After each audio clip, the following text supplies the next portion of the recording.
welcome to what is our 6th webinar, believe it or not, of the day, as part of We Are Undefeatable in Hertfordshire and the launch of our local movement, our local activation of the national campaign. Today's webinar, or this webinar, is around getting active with Parkinson's disease, and we're very lucky to have both Julie Wilson, who is the Area Development Manager for Parkinson's UK, as well as John Molyneux, who you've just seen doing the physical activity examples. He is an exercise therapist and functional ageing specialist based in Hertfordshire, and they're both going to talk to us about being active with Parkinson's. Now, before I hand over to Julie to get going, we'll just do a few bits of housekeeping. For people that have been with us this morning already, it's the same stuff, but I know we've got some new people with us. So first of all, we suggest that you select speaker view for your best viewing experience so that you don't see all the black screens of the rest of us on here. You can do that at the top right hand corner of your page, and there's a little image on your page that it should look like and how to do that now. All participants will remain muted and cameras off throughout the webinar, so you're all safe, but please do continue to comment and network and chat through the chat function at the bottom of your screen. It's been really great to see that happening in our other webinars, so please do keep that going. So whether that's just introducing yourselves, letting us know about activities that you've got going on or that you'd like to see, or anything else that you think might be relevant to people that are watching the webinar today. Before you send, do make sure you click everyone. I've fallen victim of that a couple of times today already and been reminded by my colleagues that you make sure it goes to everyone so that everyone can see your messages rather than it just being to the hosts or the rest of the panel. If you have any questions for the presenters, please do try and put it in the Q&A function at the bottom of your screen. We should pick it up still in the chat, but just to make sure we don't lose it between all the other conversation that's going on, so it's best to pop it in that Q&A function at the bottom. That includes any questions that anyone's got for John from the previous webinar. I know we've got one already waiting, which we can address later in the webinar. All the webinars are being recorded today, so whether you want to see this one again or you want to catch up with some of the other webinars that have been going on, they will be distributed to everyone that signed up today and hosted on our local activation webpage, which is www.sportinhearts.org.uk/LTHC. And finally, and I've been getting this wrong this morning so far, I've been saying please fill in the pop-up feedback survey when you leave, and I think it actually doesn't pop up until we close the webinar. So at the end of the webinar today, you will get a pop-up, but you'll also get an email with a survey if that doesn't work. Please do take time to fill that in, both in terms of feeding back how you think today went so we can shape it in future, but arguably more importantly, it's your chance to shape what this local activation looks like going forward, in terms of content, training opportunities, and all the different ideas that you might have that we could take advantage of and help you to achieve. So you're not here to listen to me though, so I'm going to stop sharing there, and it gives me great pleasure to be able to hand over to Julie Wilson, who, as I mentioned before, is the Area Development Manager for Parkinson's UK, who's going to talk to us a little bit about being active with Parkinson's. Julie. Hi, I'm just going to share my screen. Brilliant. So what I'm going to do is tell you very briefly about what Parkinson's is. So if we can have the next slide. So Parkinson's is, for those that don't know, a progressive neurological condition for which there is no cure currently. We are looking for a cure, but there isn't at the moment. And it's caused when a chemical called dopamine depletes in the brain by about 60 to 70%. So it's quite rapid. It's a lot. I mean, we're all depleting cells as we get older, but this is a much more rapid depletion. What happens is that some people will get very basic symptoms at the beginning and signs, and they'll often say they've had it a few years before it's diagnosed, but it is getting diagnosed a lot quicker now. Diagnosis is much better. There's over 40 signs and symptoms of Parkinson's, so some of them are motor and some of them are non-motor, so that's physical or non-physical, and not everybody gets them all. So but what I would say is everybody is different with the condition, and that's why it's so complex. The most common symptoms are the tremor, and if you ask anyone, they'll talk about the tremor. But actually it's about 55% of people will have the tremor, so not everybody does. The other signs are the rigidity of the body, as we saw with John and Barry. There is rigidity, and when people start to exercise, that's better. And the slowness of movement is another physical symptom. Next slide, please. Next slide, please. Thank you. So why is being active important for people with Parkinson's? Well, we know generally being physically active is important for everybody anyway. The health, the NHS say that, we're told that. But for Parkinson's patients, it's important because it is effective in alleviating symptoms, of minimising the impact of symptoms. So it has a positive impact on physical and mental well-being, and it really can help people live well with Parkinson's. We have a physical activity programme because it is so important, and this helps people with Parkinson's and their carers become and stay active. It supports the healthcare professionals and activity providers with education and awareness, and we're developing and delivering resources and opportunities to be active. But there's no point telling someone you need to be active with your condition if you're not creating ways for them to be that. And the example with John and Barry are the sorts of things that we would say are very good, and we would try and help people to set up. We work with our community to gather insight and to shape the delivery and strategy, because what we don't want is a postcode lottery around the UK.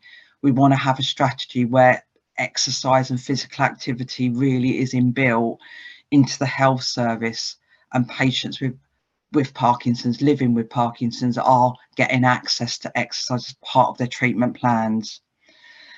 So it's what people say about exercise and physical activity is it's the thing that they can do to help them live well with a condition. It's some way that they can take control. And as I said before, we are seeing evidence that it is as important as medication, and it can have significant benefits for people. Next slide, please. So it manages the motor and non-motor symptoms.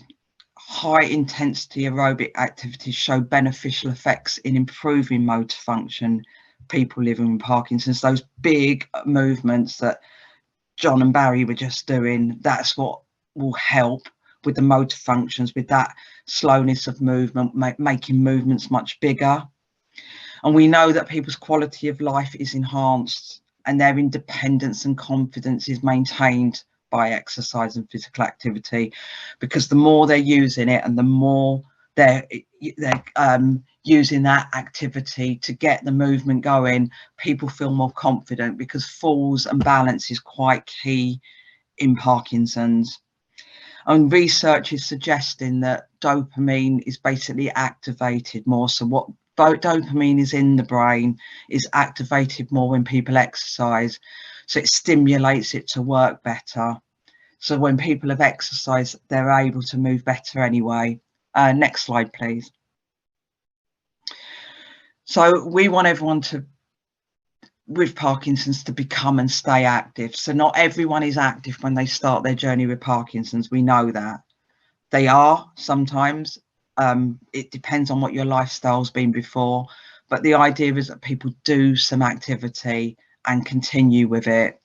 So how are we trying to achieve this at Parkinson's UK? Education and awareness, opportunities for people to be active, evaluating those things to make sure we're doing it better, and we're bringing more things on stream for people. And then a strategic development across the UK of exercise and physical activity opportunities, education and awareness. And then externally funded UK programmes funded by people like organisations like Sport England and so on. Next slide, please.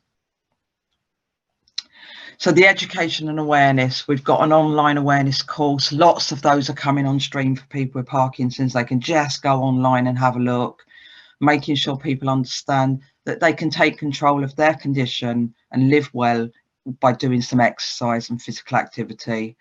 We've got a starter course for professionals. It's 2 hours long, and it talks to professionals about how they would work with someone with Parkinson's coming into their class, the things they should be looking out for things they should be doing, and a moving medicines module for clinicians, because what we do want is clinicians not to just be talking about drugs and not to be talking about the medication regime, but as a matter of course talking about exercise and physical activity and the value of it.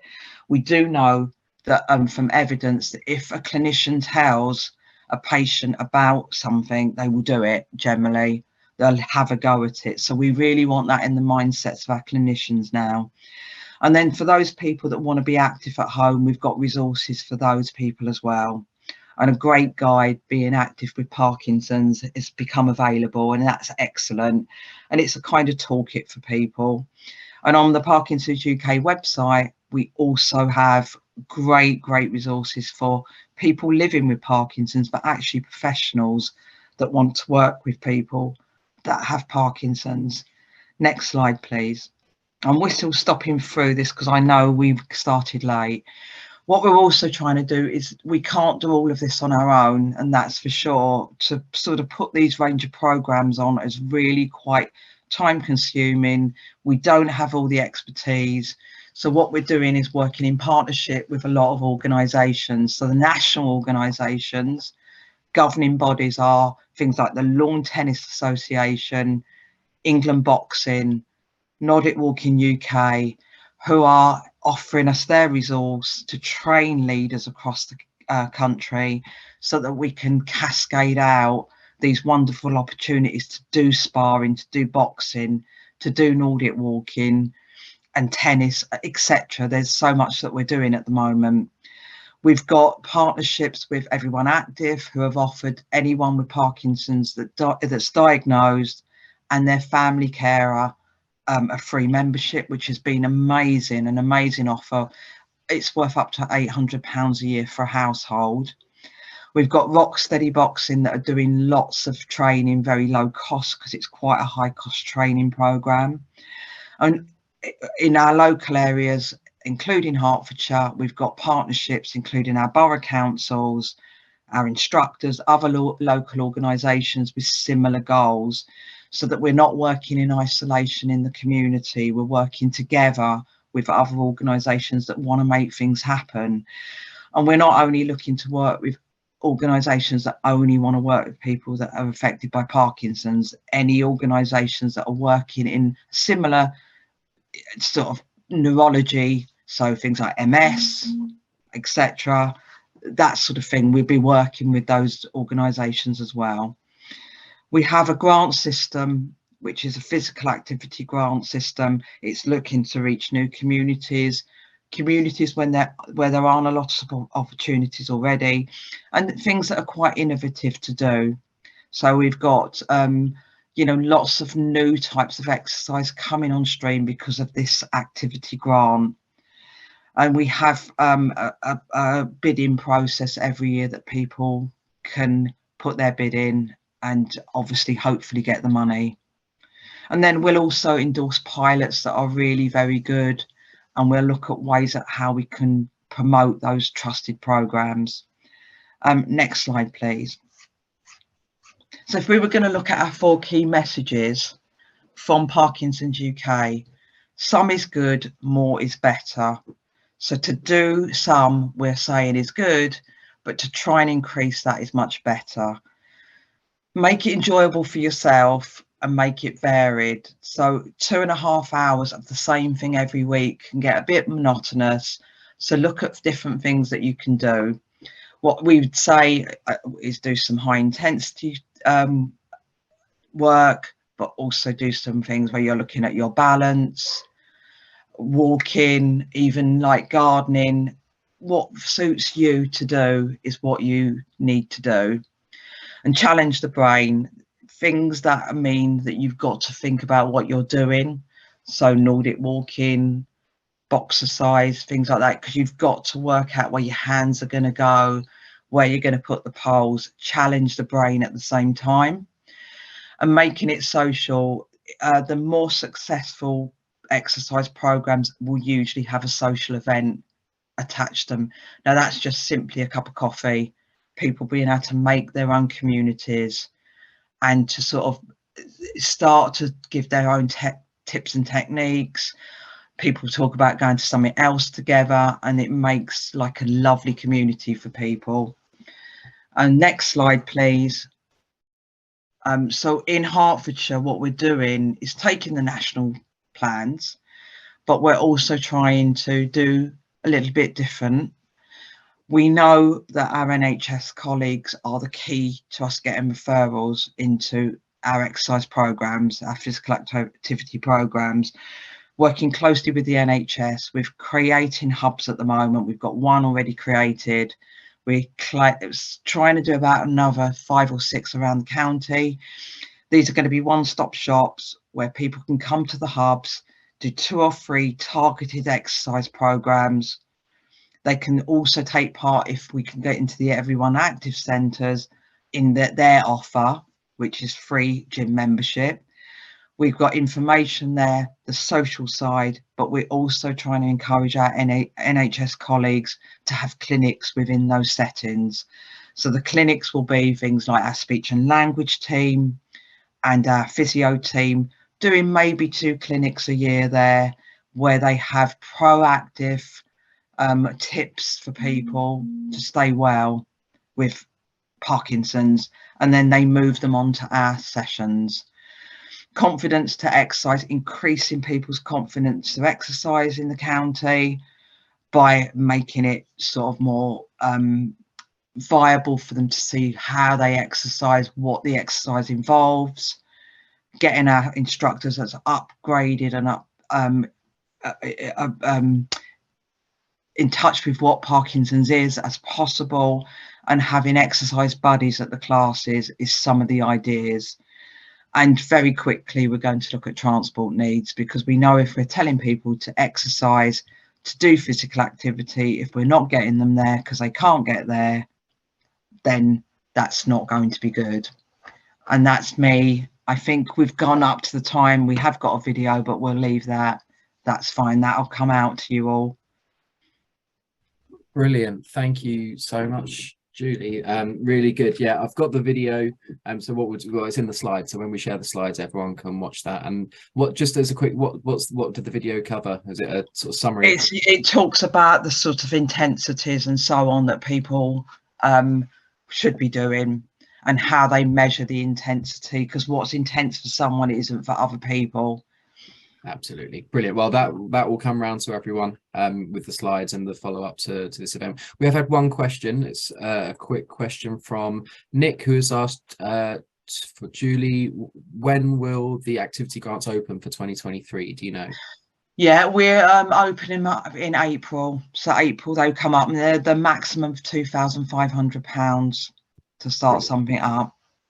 Definitely one to look out for. I know some of the organisations that got the funding through the last one, the pilot funding, and it's really good, and bits and pieces are still going on. So definitely I'd say a platinum example of what everything we're trying to do with We Are Undefeatable in Hertfordshire is just enabling those organisations to be able to support the residents and the target audiences that we're trying to work with, and those facing harshest inequalities. And that's a great asset. If finances is something that's stopping it, then brilliant. And your 2-hour online qualification as well, the learning resource is a fantastic one, and definitely one I'd suggest anyone that's interested in getting the basics and the sort of awareness of physical activity practice for Parkinson's. Will include all those resources and links when everything goes out. Brilliant. Thank you so much, Julie. I'm going to pass over now to John. John, everyone that was here for the demonstration before was with Barry. He's still in his studio by the looks of things. And John's going to give us a bit more of the theory now, I think, that sits behind some of the stuff that he was doing with us earlier. So I'll pass over to you, John. Hi, thanks Julie for that. And I'll just say that the Parkinson's UK website is excellent. I've got lost in it. There's so much information resources in there, so it's definitely worth checking out. What I want to do today is sort of get a bit more in depth about exercise. And as Julie says, you've got to vary, you've got to change it. So I'm just going to spend a brief bit of time on the 7 different types of exercise. But the first thing, if there's one thing I want you to take away from this talk, is the power of positivity and having a positive mental attitude. There's a great saying we use in my world, and that's the body won't achieve it if the mind don't believe it. So I've seen fantastic results with my clients. During this talk, I want to explore the various techniques and how I got them. Because basically the one thing you're trying to do is keep your client mobile, keep mobile, and you want to maintain their basic and instrumental activities of daily living. So as I mentioned on my little display with Barry, when you train someone living with Parkinson's disease, let's just call it PD for now, you must look past the condition and see the individual. Each person's experience with PD would be different, and then the day you see them, they present differently.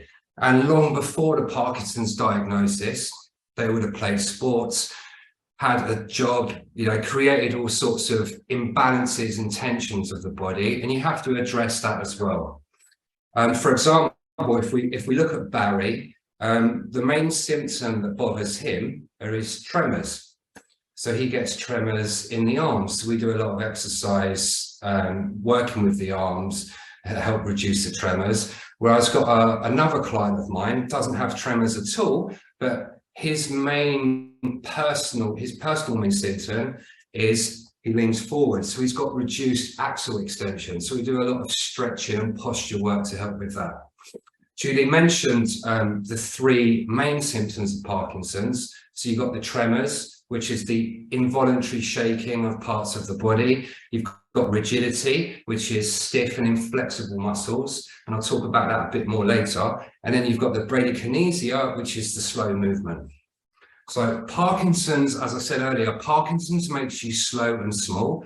So the exercises should work to counteract this. They should be fast, and there should be large movements. You can push back and control and manage your symptoms from this exercise, but it doesn't come easy, and it takes consistency and a lot of dedication. Exercise, you've got to treat it as an investment. So the more you put in, the more you get out. So let's start and talk about neuroplasticity and PD Warrior, because that's what I was first trained in. So I started off life as a personal trainer, sports therapist, and then I met Barry 15 years ago, and there was no sign of anything. He started to get a little bit of a tremor, and then about, well, I don't know when it was, probably about 10 years ago, he got diagnosed with Parkinson's.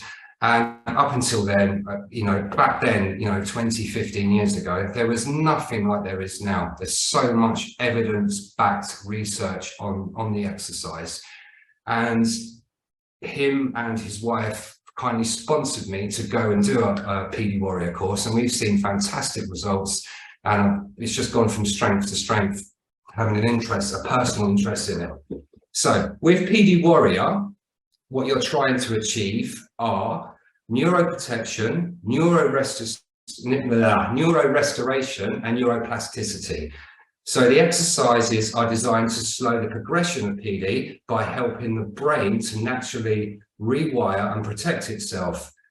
It's an exercise rehabilitation program for individuals with mild to moderate idiopathic Parkinson's disease. But as you can see from my earlier demonstration, I still use elements of it with Barry, who's been living with Parkinson's now for 15 years, and he's I think he's 77 years old, 78 this year.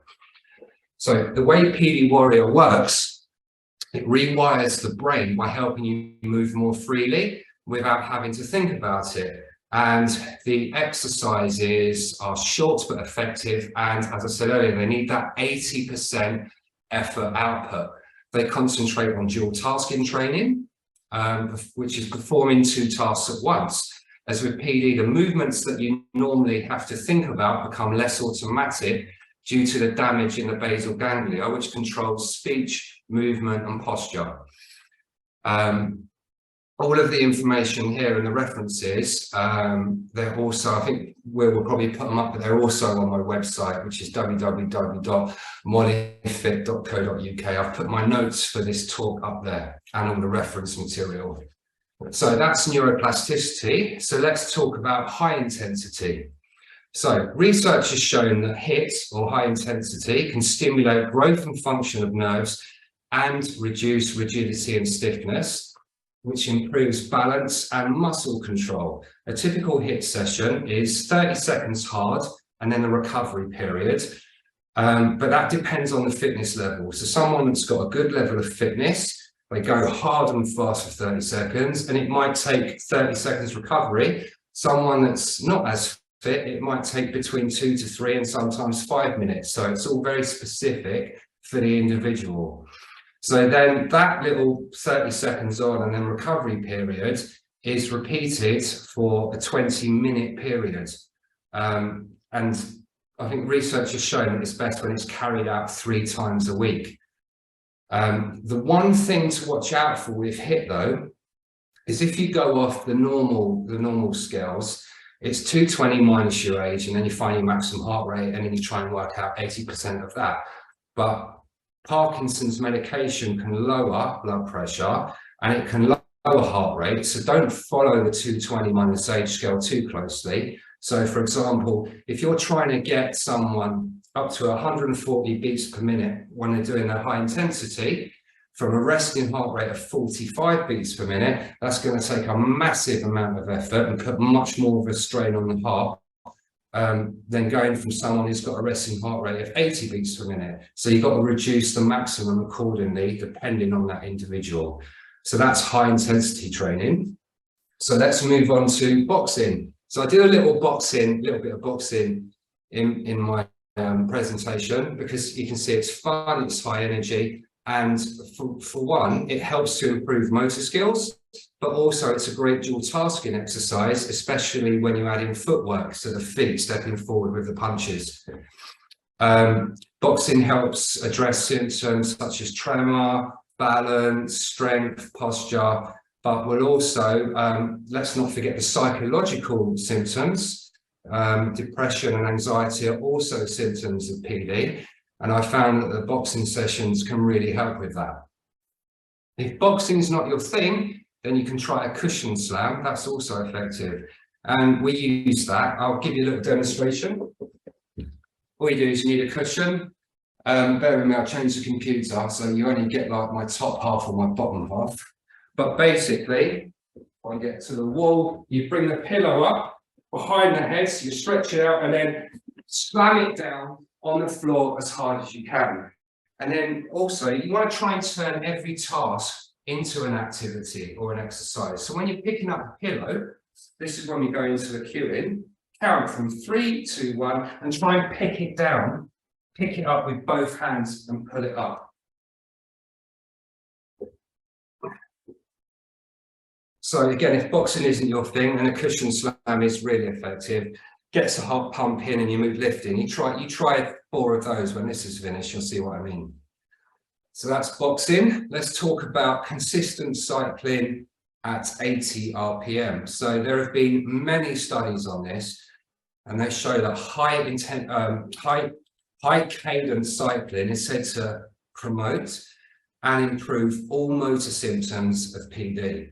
This involves cycling on a static bike, keeping your RPMs over 80, and Pedal for Parkinson's has recommended doing this for 40 minutes, but that's quite hard work, so you have to practice your fitness and get up to that. It seems like a lot, but once you have your rhythm, you'll be amazed at how you can just stay there and how attainable it can be. Using an exercise bike is a great way of dual tasking as well. So with an exercise bike, once you've got the RPM up to 80, what I do with Barry on this exercise bike here is we work on memory questions. So we get him up to speed, he's pedaling along, and then I'll say, right, name as many states in the USA that you can think of. So initially, you'll see a reduction in the pedaling. So the brain's taken away from the pedals, thinking about the question, and it slows down. But with practice, you really see a difference in that. And with Barry now, we're pedaling along and striking conversation, and there's no change in his RPM. Whereas initially in the beginning, it used to just drop down to 10 whilst he was thinking about the questions. That's definitely worth doing. There's also with people with mobility or joint issues, there's also the recumbent bike option, which is actually what we've got here. Because Barry, I mean, before he was diagnosed with Parkinson's, he had a bad back. I mean, that's why I started treating him. So the recumbent option works for him. Right, walking, and now to save me doing it, would is it Charlotte or Will? Would you mind showing my little walking video of Barry? I'll do my best for you. 1 second. Thank you. Shares screen. Share. Okay.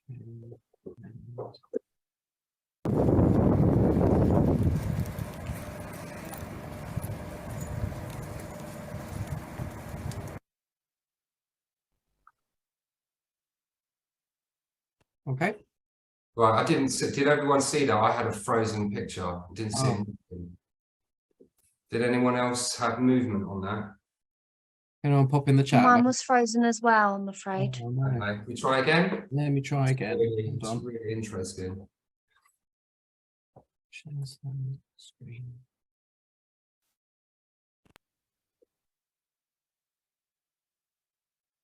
That's it, yeah. Right. Okay, I'm gonna jump in and try and get mine. And actually, no, I'm not. It's the whole thing's scaring the life out of me. Right. So anyway, it's a shame because the video with Barry on the walking poles is amazing. So we've got these, the Nordic walking poles, and he basically uses them all the time. And his walking on these is so smooth. His gait is perfect. His posture is perfect. It helps with his confidence. So Nordic walking poles, I would say, are a must. They just make walking so much better. Personally, with all my clients with PD, walking is a must, not only for fitness and motor function, but you'll see a shocking decline in ability after a few weeks of not walking. So there's obviously a massive anxiety associated with falls, with the risk of falling and walking, but you must try. So you want to keep your client, basically you've got to keep their independence and mobility and their confidence. You don't want that confidence to slip because someone is too worried about falling, so stops going for a walk. So with my clients, I aim to do 10 to 20 minutes of daily walking using the Nordic walking poles. Whether they feel they need them or not, it's just they're so much better. I've got a pair, Barry's got a pair, and we go out together. So unfortunately you didn't see the video, but trust me, his walking is superb with them. And I always see, this time of year, I always see a decline in my clients who stop walking because of the colder months due to risk of ice and fallen leaves. So what we do then, if you don't want to walk outside, just walk at home, walk around the house. And even better, when you are walking around the house, do barefoot walking. I mean, in the fitness industry at the moment, barefoot walking is a massive buzzword. And did you know that as you age, especially over the age of 65, you can lose up to about 50% of the sensation in your feet? So by walking barefoot, it improves the somatosensory system, one of the systems help for maintaining balance. So balance training is something to consider, especially when you're working with someone with PD. So let's get on to music with Parkinson's disease. So music therapy benefits PD and has been well established over the years. The benefit of music, dance and physical activity is tried and tested, so should definitely be added into your PD sessions. Normally when we do a session, we've got the music blaring because that rhythmic cueing helps with movement as well. We didn't have it on today, obviously, because you wouldn't have been able to hear us, because it does get a bit rowdy in our sessions. So I find the most important aspects of music is the cueing. It helps with freezing, and also it can help with initiation, coordination, and maintenance of music. It also helps with mood and communication. And in fact, one of the first books I ever read about PD was called Goodbye Parkinson's, Hello Life. And that was by Alex Curtin. And that's, it just leans heavily towards the benefit of music and also breathing to music, establishing that rhythm. So that's definitely well worth a read. And again, I've put the link up on my website.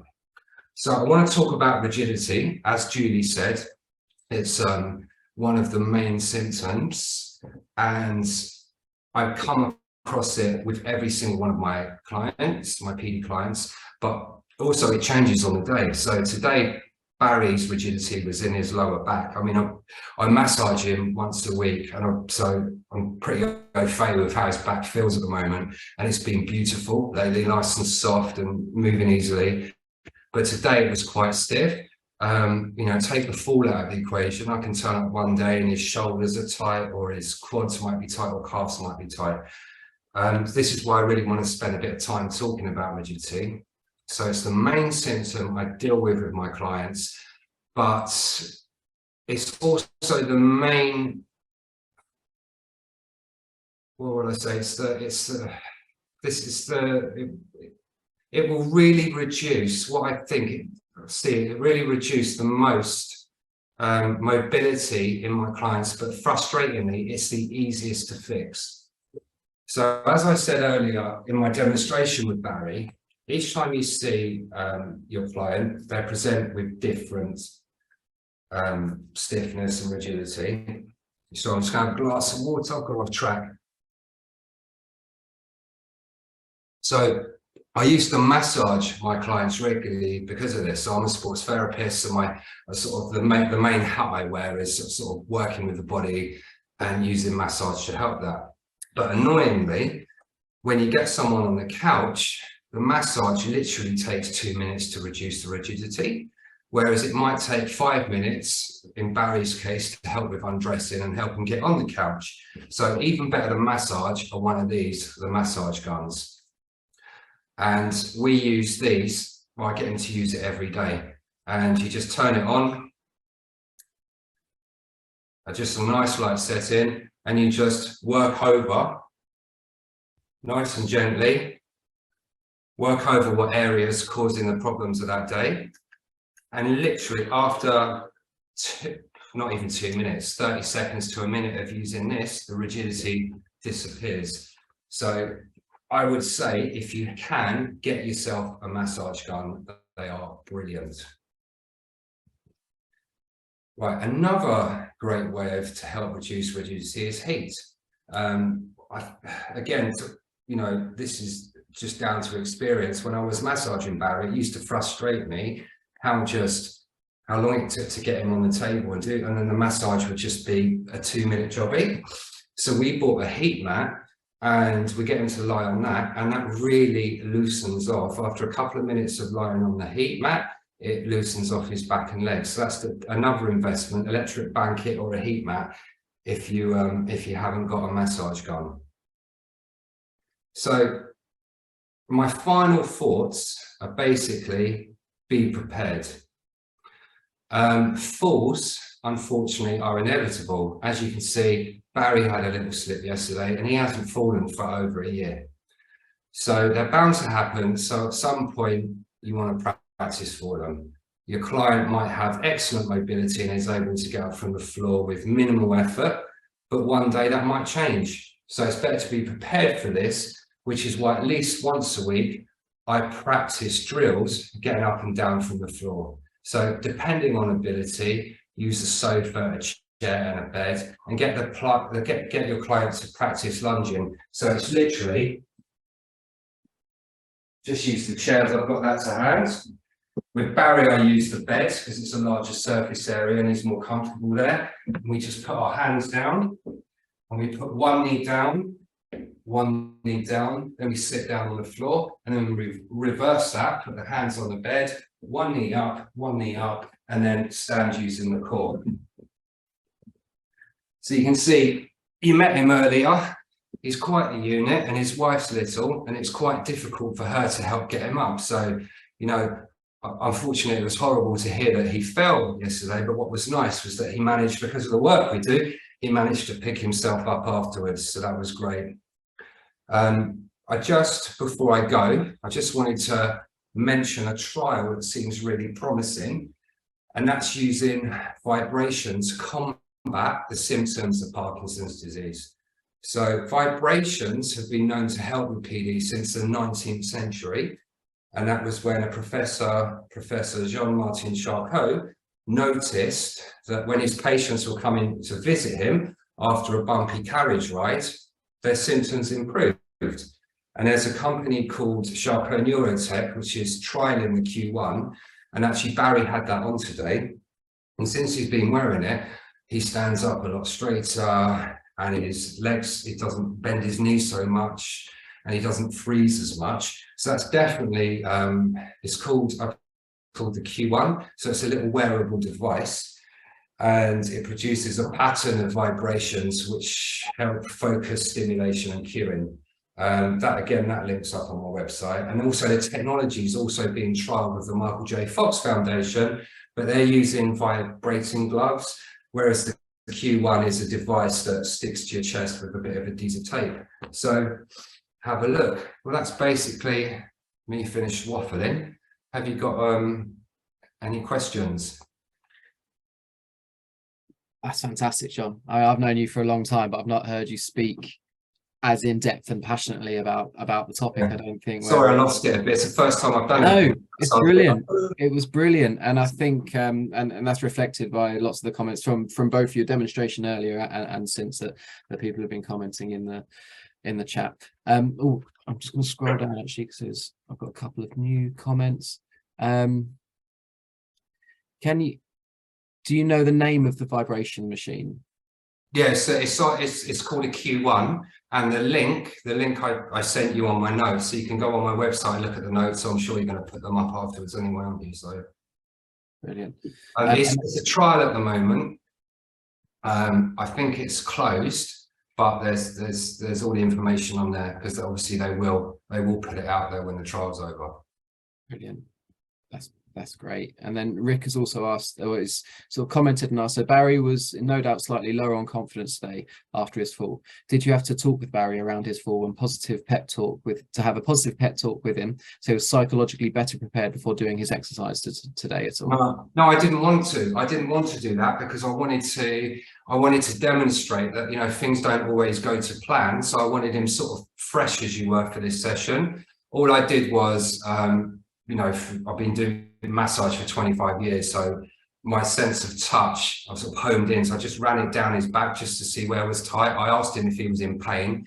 I just got him to raise his legs to see what we were dealing with, but I left it at that because, you know, I wanted to demonstrate the power of positive exercise and how it can help. Brilliant. And it's made me think, I mean, it's not, well, it's a bit of a sidetrack, but there's also, we're connected with someone in the university at the moment, Dr. Mike Callan, and he's kind of connected with some practice that's going on in Japan, and it's all about, he's essentially doing the falls prevention class, but it's not falls prevention, it's a safe falls class, and it's all done by the practice of judo and making sure it's exactly what, as you say, when Barry fell, he knew how to get up, and he wasn't as fearful of falling, because it's the fear of falling that contributes a lot to the fall, as has been evidenced in all the academic stuff that leads into that stuff. So there's a really interesting program happening at the university, which we're hoping to push across the county as well. So keep an eye out for that in the future, everyone. There was one other question that actually came up during your exercises earlier, and this could be to you or Julie, I think, and it's from Marta, who's asked, are there any training providers or specific trainings kind of within the, well, locally, UK, Southeast, that you'd recommend for exercise professionals like myself who would like to expand their knowledge and improve their skills to help people with Parkinson's disease? I know Peter's already put a link to the Parkinson's UK 2-hour e-learning sort of introduction course, but is there anything beyond there that you would recommend? Julie, do you want to take that one? Or shall I? I mean, basically, if it's just talk about me, I did PD Warrior, which is it's online, and it was a lot of online learning. Sort of had to fry the brain a bit with it, but it was so in depth. And then they do practicals all around the country. So I was lucky; mine was actually at the Queen Square, the neurological hospital. That was a good one. But if I know from experience, I've been on the Parkinson's UK website there, and there's quite a lot of information on training that you can do there, just to get you started. So I mean, their website's fantastic. Brilliant, thank you very much. And a couple of other comments. Nick was just mentioning the importance of walking football as well. There's a huge growth in this for people living with PD. It's a great exercise. It's great for every area of exercise. Yeah, definitely. And as Julie was saying as well, the community aspects, you get much better results in groups. So walking football, definitely, I mean, it covers dual tasking, balance, coordination. Well, it would do everything, definitely. Absolutely. And then on the side of that, you've got all the social benefits and everything. Yeah, massively. So huge. That's fantastic. I think apologies if I've missed any questions or comments in the chat. Please do get back in touch with us if there's something you want to pick up with John. I know John's very public facing. He's very keen to get out there as much as he can. He's road showing around libraries and pharmacies and doing all sorts of stuff out in the community, and there's a real inspiration, I think, and there's some fantastic work that's going on. And he has some great books as well. Which book is it that you've got in the libraries, John? All of them. I've got A Better You in Later Life, An Even Better You in Later Life, and the other one, which I can't remember the name of right now. But they're all in the libraries, and also they're on my website as well. Fantastic. So yeah, and they're all in all the Hertfordshire libraries, everyone. So if you want to go in there and look up John's name, you'll find his guides and books. Brilliant. And I think it's a really nice link into what everything we're trying to do again with We Are Undefeatable in Hertfordshire here, because we're looking the walking football, absolutely, we're looking to get more walking sports, not just as an intervention, but as a prevention, to keep people active through those middle years before they necessarily arrive at some of the wobbles and falls that they might be looking to do. So that's definitely something we're looking to grow through this movement. And also Martha's points about qualifications, such a big thing, and that's, as we mentioned right at the start of today, our big focus is trying to improve the knowledge and skills of the workforce, because ultimately that's then going to lead to more opportunities and more inclusive opportunities for people living with a whole range of long-term health conditions across Hertfordshire. So that's brilliant. I think we'll leave things there, John. A huge thank you for everything you've done for both sessions. Thank you to Julie as well. We've got one more webinar coming up today, which is getting active with mental health conditions. That's going to be starting at 3:30. So please do come back and join us for that. And we'll see you then. Thank you, everyone.